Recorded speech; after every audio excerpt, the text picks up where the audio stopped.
ಮತಿ ಮುಂಚೂಣಿಯಲ್ಲಿರಬೇಕಾದವನೇ ಹಿಂದುಳಿದವನೇ ಯಾರಲ್ಲಿ ಬಡವರು ಸುಧಾರಣನ್ನು ಎಲ್ಲ ತನ್ನಿ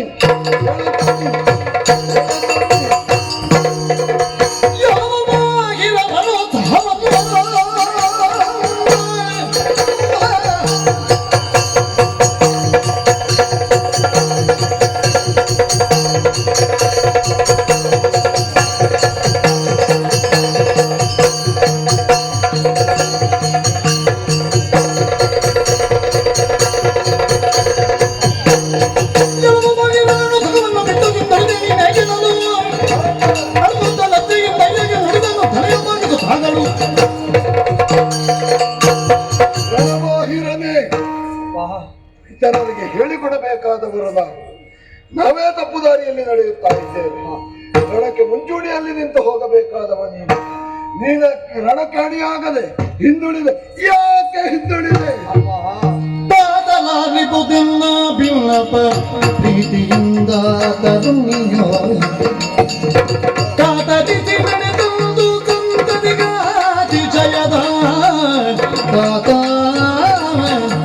ಲಾಲಿಸು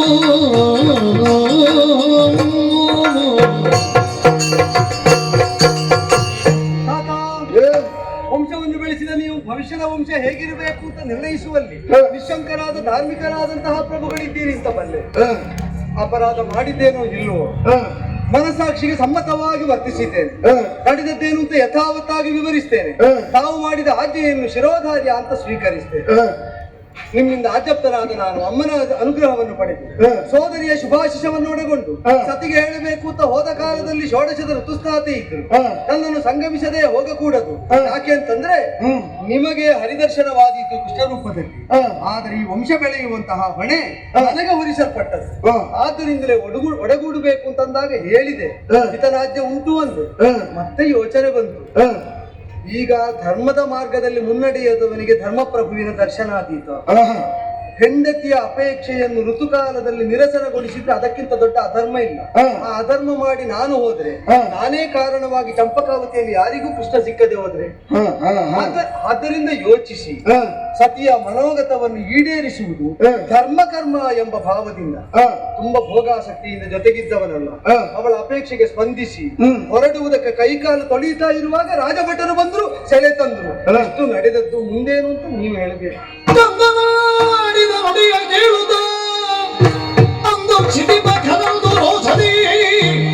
ಮಂದಮತೀವನತ್ತ ಮೂಗಿರು ಕೃಷ್ಣ ದರ್ಶನವ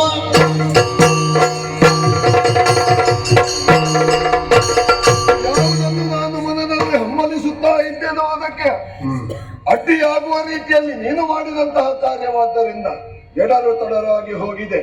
ಸಮಸ್ಯೆ ಪರಿಹಾರ ಆಗಬೇಕಿದ್ರೆ ಶಂಕಲಿಕಿತರನವರ ಹೇಳಿ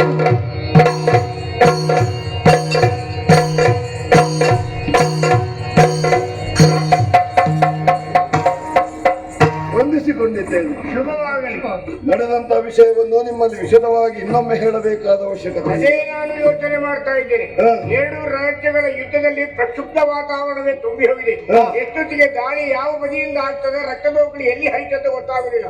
ಅದರ ಬಗ್ಗೆ ಜ್ಯೋತಿಷರಾದಂತ ನಮಗೆ ಈ ಪ್ರಸಂಗದಲ್ಲಿ ಕೆಲಸ ಇಲ್ಲ.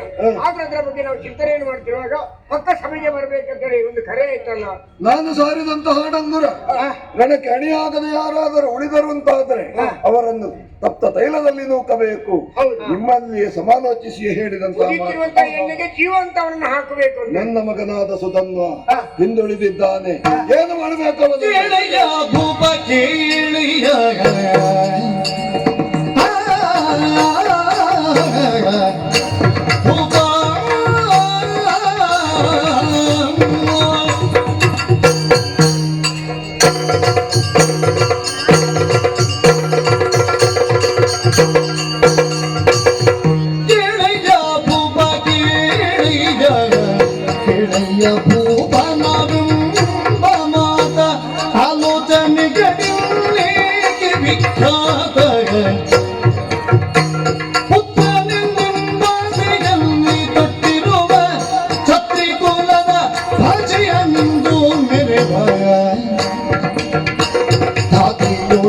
ತಪ್ಪಿ ನಡೆದ ಪಾತಕಕ್ಕೆ ಪಾತನಾಗದಿರು ಪ್ರೇಮವಿದಕ್ಕೆ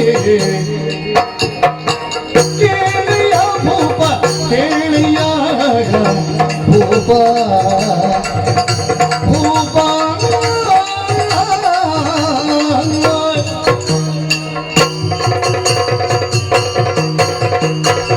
ಮಹಾರಾಜ ಅಂದು ತುಂಬಿದ ಸಭೆಯೊಳಗೆ ನೀನಾಡಿದಂತಹ ಮಾತು ಯಾರು ಯುದ್ಧಕ್ಕೆ ಹಿಂಜರಿಯುತ್ತಾರೋ ಅಲ್ಲ ಹೋಗದೇ ಇರ್ತಾರೋ ಅವರನ್ನು ಕುದಿಯುವ ತೈಲದಲ್ಲಿ ಹಾಕಬೇಕು ಅಂತ ಹೇಳಿದವು. ಹೌದು. ನಮ್ಮ ಸೇನೆಯವರೆಲ್ಲರೂ ಯುದ್ಧಕ್ಕೆ ಹೊರಟು ನಿಂತಿದ್ದಾರೆ. ಈಗ ನಿನ್ನ ಮಗ ಹಿಂದುಳಿದಾನೆ ಎನ್ನುವ ಕಾರಣಕ್ಕೆ ನಿನ್ಗೆ ಇಷ್ಟು ಕೋಪ ಬಂದಿದೆ. ಹೌದು. ತಪ್ಪು ಯಾರೇ ಮಾಡ್ಲಿ ಅದು ತಪ್ಪೇ ತಾನೆ. ಖಂಡಿತ. ನಿನ್ನ ಪ್ರಜೆಯೊಬ್ಬ ಹಿಂದುಳಿತಿದ್ರೆ ಇಷ್ಟರವರೆಗೆ ನಮ್ಮ ಹತ್ರ ಕೇಳ್ತಿರ್ಲಿಲ್ಲ, ಅವನ ಶಿಕ್ಷೆಗೆ ಗುರಿಪಡಿಸ್ತಾ ಇದ್ದಿ, ಹೌದಲ್ಲ? ಆದ್ರೆ ಈಗ ನಿನ್ನ ಮಗನೇ ಈ ತಪ್ಪನ್ನು ಮಾಡಿದ್ರಿಂದ ಏನು ಮಾಡಲಿ ಎನ್ನುವಂತಹ ಪ್ರಶ್ನೆ ಉಂಟು. ಏನು ಶಿಕ್ಷೆಯನ್ನು ಕೊಡೋಣ? ಶಿಕ್ಷೆ ನೀನು ಹೇಳಿದ ಮಾತನ್ನು ನೀನು ನಡೆಸಲೇಬೇಕು. ಯಾಕಂದ್ರೆ ಒಂದು ವೇಳೆ ನಡೆಸದೇ ಇದ್ರೆ ನ್ಯಾಯ ಲೋಕದ ಅಪವಾದಕ್ಕೆ ನೀನು ಗುರಿಯಾಗುವುದಿಲ್ವೇ? ಸತ್ಯ ಮಾತನ್ನು ತಪ್ಪ ಸತ್ಯಕ್ಕಾಗಿ ಪ್ರಾಣ ಬಿಟ್ಟವರು ಎಷ್ಟು ಮಂದಿ ನಿಂತಿರು ಪಾಂಗನಗರಿ ತಂದದಿಗಳು ಎಂತೆಂಥ ಬವರತಿ ಸತ್ಯವಾದಿಗಳು ಪ್ರಾಂತ ಬುದ್ಧಿಯ ದಾಳಿ ನೀತಿ ತಪ್ಪಿದರೆ ಕಥೆಯಾತ್ಮಕರೆಂದು ಮೊಗವ ನೋಡಿದರೆ ಕೇಳಯ್ಯ ಭೂಪ ಕೇಳಯ್ಯ ಭೂಪ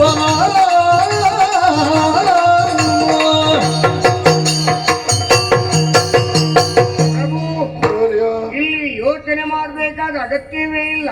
ನಿಮ್ಮ ನಾಲಿಯಿಂದಲೇ ಹೊರಟಂತ ಮಾತು ಯಾರೇ ತಪ್ಪು ಮಾಡಿ ಅವರಿಗೆ ಶಿಕ್ಷೆ ಇದೆ ಅಂತ ಹೇಳಲ್ವೇ? ಹಾಗಾದ್ರೆ ಇಲ್ಲಿ ಬಂಧುಗಳು ಮತ್ತೊಂದು ಬಳಗದವರದ್ದು ಯೋಚನೆ ಮಾಡ್ಲಿಕ್ಕೆ ಇಲ್ಲ. ಬಂಧುಗಳಾದವರು ತಪ್ಪಿದ್ರೆ ಏನಾಗ್ತದೆ ಅನ್ನೋದಕ್ಕೆ ಒಂದು ಉದಾಹರಣೆಯನ್ನು ಕೊಡ್ತೇನೆ. ಈ ಹಿಂದೆ ಮೋಹಿನಿಗೆ ರೂಪಾಂಗದನು ಮಾತು ಕೊಟ್ಟಿದ್ದಾನೆ, ಒಂದು ವೇಳೆ ನಿನ್ನಲ್ಲಿ ಸುಖವನ್ನು ನಾನು ಪಡೆಯುತ್ತದೆ ನನ್ನ ಮಗ ಬಂದ್ರು ಅವನ ತಲೆಯನ್ನು ಕಡಿದೆ ಏನು ಅಂತ ಹೇಳಿದ್ದಾನೆ. ಅಲ್ಲಿ ನಿನಗೆ ಸುಖ ಕೊಡ್ಲಿಕ್ಕೆ ಆಗಲಿದೆ. ಆ ಬಾಯಲ್ಲಿ ತಪ್ಪಿ ಬಂದ ಮಾತು. ಆದರೂ ಮಾತಿನ ಪ್ರಕಾರವೇ ಮೋಹಿನಿಯು ಕೇಳಿದಾಗ ತನ್ನ ತಾಯಿಯ ತೊಡೆಯ ಮೇಲೆ ತನ್ನ ಮಗನನ್ನೇ ಮಲಗಿಸಿ ತಲೆ ಕಡಿದಕ್ಕೆ ಹಿಂದೂ ಒಂದು ಯೋಚನೆ ಮಾಡಲಿಲ್ಲ. ಬಾಯಲ್ಲಿ ತಪ್ಪಿ ಬಂದ ಮಾತು ಅಲ್ವೇ? ವಿಶ್ವಾಮಿತ್ರರ ಮಕ್ಕಳನ್ನು ಮದುವೆ ಆಗಬೇಕು ಅಂತ ಹರಿಶ್ಚಂದ್ರನಲ್ಲಿ ಕೇಳಿಕೊಂಡಾಗ ಆಗ ಅವರು ಹೇಳಿದ ಮಾತೇನು? ಬಾಯಲ್ಲಿ ತಪ್ಪಿ ಬಂದ ಮಾತು. ನಿಮ್ಮ ಮಕ್ಕಳನ್ನು ನಾನು ಮದುವೆ ಆಗುವುದಕ್ಕಿಂತ ನನ್ನ ಸಮಸ್ತ ರಾಜಕೋಶವನ್ನು ನಾನು ಬಿಟ್ಟು ಹೋಗೇನೆ ಹೆಂಡತಿ ಮಕ್ಕಳ ಸಹಿತ ಅಂತ ಹೇಳಿವೆ. ಹಾಗಾದ್ರೆ ಬಾಯಲ್ಲಿ ತಪ್ಪಿ ಬಂದ ಮಾತನ್ನು ಸತ್ಯವಾಗಿರಿಸಬೇಕಾಗಿ ರಾಜ್ಯವನ್ನು ಕರೆದ, ಹೆಂಡತಿ ಮಕ್ಕಳನ್ನು ಬಿಟ್ಟ, ಸ್ಮಶಾನದಲ್ಲಿ ಹೋಗಿ ಕಾಯುವ ಸ್ಥಿತಿ ಬರಲಿ. ಹಾಗಾದ್ರೆ ನಾಲಿಗೆಯಲ್ಲಿ ಬಂದ ಮಾತಿಗೆ ಅಷ್ಟು ಬೆಲೆ ಉಂಟು ಅಂತ ಲೆಕ್ಕ. ನಾವು ತಪ್ಪಿ ಒಂದು ಮಾತನ್ನು ಆಡಿದ್ರು ಅದನ್ನು ಸತ್ಯವಾಗಿರಿಸಿಕೊಳ್ಬೇಕಾದ್ರೆ ನಮ್ಮ ಅತ್ಯ ಕರ್ತವ್ಯ ಅಲ್ವೇ? ಯಾಕಂದ್ರೆ ಒಂದು ವೇಳೆ ಮಾತು ತಪ್ಪಿದ್ರೆ ನಮ್ಮ ತಾಯಿಗೆ ದ್ರೋಹ ಮಾಡಿ ಹಾಗೆ ಆಗುದಿದೆ. ಆದ್ದರಿಂದ ಪ್ರಾಣಿಗಳು ಹೇಳಿದ ಹಾಗೆ ಅಲ್ವೇ? ಸತ್ಯವೇ ನಮ್ಮ ತಾಯಿ ತಂದೆ, ಸತ್ಯವೇ ನಮ್ಮ ಬಂಧು ಬಳಗ, ಸತ್ಯ ವಾಕ್ಯಕ್ಕೆ ತಪ್ಪಿ ನಡೆದರೆ ಮೆಚ್ಚರ ಪರಮಾತ್ಮ ಅಂತಾರೆ. ಆ ಪ್ರಾಣಿಗಳು ಹಾಗೆ ಹೇಳ್ತಾವಂತೆ, ಮನುಷ್ಯರ ಅಂತ ನಾವು ತಪ್ಪಿ ನಡೆದ್ರೆ ನಮಗೆ ಎಂತ ಶಿಕ್ಷೆ ಕಾಲಿತು. ತಪ್ಪು ತಪ್ಪೆ ಅಪ್ಪಕ್ಕೆ ಸಂಬಂಧ ಬೇಡ. ದೃಢ ನಿರ್ಧಾರವನ್ನು ಮಾಡಿ ನಿಮ್ಮಲ್ಲಿ ಅಭಿಪ್ರಾಯವನ್ನು ಕೇಳಿದ್ದು. ಯಾರಲ್ಲಿ ಭಟರು ಅವನು ಲೋಕೆರಿ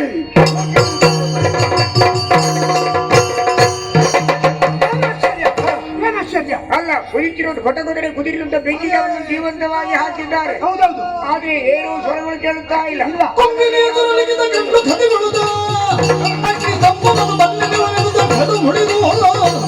ಮುಂಬರಿದು ಎಡ ನೀರ ಉದಕವನ್ನು ಸುರಿಯ ಉಳಿದಪ್ಪನಿಗೆ ಹಾಯ್ದು ಏನೆಂಬೆ ಏನೆಂಬೆ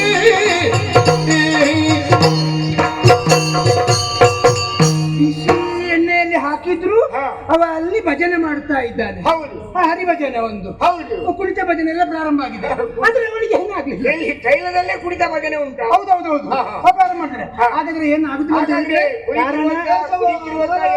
ಹರಿನಾಮ ಸಂಕೀರ್ತನೆ ಮಾಡ್ತಾರೆ ಅಂತಂದ್ರೆ ಅವ್ರದ್ದು ಯಾವ್ದು ಅಗ್ನಿ ಸ್ತಂಭನ ಇದ್ದೇನೆ. ಅಗ್ನಿ ಸ್ತಂಭನ ವಿದ್ಯೆ ಗೊತ್ತಿರ್ಬೇಕು. ಅದಕ್ಕಾಗಿ ನಾವು ಎಳ ನೀರನ್ನು ಅದಕ್ಕೆ ಸುರಿದು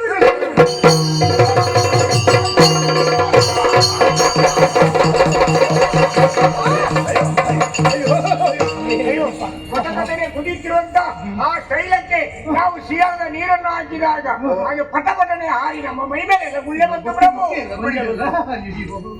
ಹಾಗಾದ್ರೆ ಇದರಲ್ಲಿ ಏನೋ ವಿಶೇಷತೆ ಇರಬೇಕು, ಏನೋ ವಿಶೇಷತೆ ಇರಬೇಕು. ಆದ್ದರಿಂದ ಇನ್ನು ಮುಂದೆ ನೋಡಿದ್ರೆ ನಾವು ತೈಲಗಳಿಗೆ ಮಾಡಿದ ಅಪರಾಧಕ್ಕೆ ಬೇಕಾಗಿ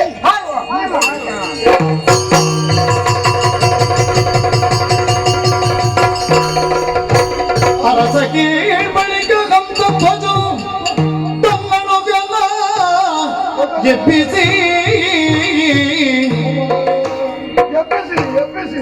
ತನ್ನಳು ಜನನಿಪ್ಪಿಸಿ ಪನ್ನೀರ ನವರತ್ನ ಭೂಷಣ ದಿವ್ಯ ಸುರುಚಿರಾಂಬರದಿಂದ ಅಲಂಕರಿಸಿ ಹಂಸ ಧ್ವಜನು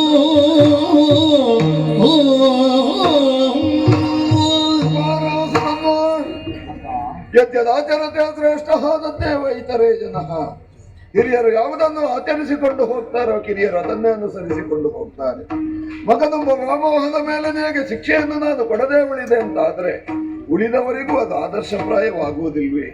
ಆದ್ದರಿಂದ ಶ್ರೀಕೃಷ್ಣ ಪರಮಾತ್ಮ ದರ್ಶನಾಕಾಂಕ್ಷಿಯಾಗಿ ನಾನು ಇಷ್ಟೆಲ್ಲವನ್ನು ಮಾಡಿದ್ದೇನೆ. ಹರಿಭಕ್ತ ನೀನಹುದು ಅನ್ನುವುದನ್ನು ನಿನ್ನ ಪರೀಕ್ಷೆಯಲ್ಲಿ ನೀನು ತೇರ್ಗಡೆಗೊಂಡು ತೋರಿಸಿಕೊಟ್ಟಿದ್ದಿ. ಮೆಚ್ಚಿದೆ ಮಗು. ಓ, ಹರಿದರ್ಶನ ಮಾಡಬೇಕು ಅಂತ ದೀಕ್ಷೆ ಕೊಟ್ಟು ನನಗೆ ಗೊತ್ತಿಲ್ಲದ ದಾರಿಯಲ್ಲಿ ನಾನು ವೈಕುಂಠದ ತನಕ ಸಾಗುವಂತಹ ಹೊಣೆ ಹೇಗೆ ನಿರ್ವಹಿಸಲಿ ಅಂತಿದ್ದೆ. ನೀವು ಎಷ್ಟು ಒಳ್ಳೆ ಮಾರ್ಗದರ್ಶಕ ಅಂದ್ರೆ ವೈಕುಂಠ ದ್ವಾರದ ತನಕ ನೀವೇ ನನ್ನನ್ನು ಕರ್ಕೊಂಡು ಹೋಗಿ ತೋರಿಸಿ ಇದು ವೈಕುಂಠ ಅಂತ ಮರಳಿ ಕರ್ಕೊಂಡು ಬಂದ್ರಿ. ಮರಳಿ ಕರೆ ತಂದದ್ದು ಯಾಕೆ ಅಂದ್ರೆ ಒಟ್ಟಿಗಿದ್ದವರನ್ನು ಅಲ್ಲಿಯ ತನಕ ಇನ್ನು ನೀನು ಕರ್ಕೊಂಡು ಹೋಗು ಅಂತ. ಅಷ್ಟೇ ಅಲ್ಲೂ ಖಂಡಿತ ಆಶೀರ್ವಾದ ಇದ್ರೆ ಕರ್ಕೊಂಡು ಬಂದ. ಸಕಲ ದಿವ್ಯಾಭರಣಗಳನ್ನು ನಮಗೆ ತೊಡಿಸಿ ಶೃಂಗರಿಸಿ ಯುದ್ಧಕ್ಕೆ ಸನ್ನದ್ಧನಾಗಿ ತೊಡಗಿಸಿಕೊಡ್ತಾ ಇದ್ದೇನೆ. ಗುರುಗಳ ಅನುಗ್ರಹ. ಗುರುಗಳೇ, ತಿಳಿದು ತಪ್ಪು ಮಾಡಿದ್ದಿಲ್ಲ. ಹಾಗೆ ಅಂತ ಸರಿಯಾದದ್ದನ್ನೇ ತಾವು ಬೋಧಿಸಿಲ್ಲ.